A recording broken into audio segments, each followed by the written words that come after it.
Morning po, andito po yung kinatawan po ng atin ng DA po ng Labrador. Kasama po natin po rito yung atin pong farmer po na si Sir Pedro.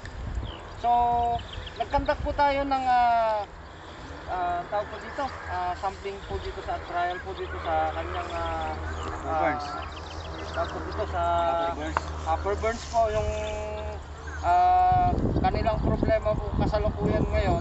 So, nagpa-spray po tayo ng mga po natin, yung organic po na pesticide po natin. So far, ito po yung initial po na result po ng ating trial. So makikita po natin kanina na marami po yung lumilipad and nag-ocular inspection na rin po ako. So ako po mismo yung tawag po dito, nag-ocular inspection. So yung nakita kong crowd po kanina, nasa 80% na po yung mga namamatay.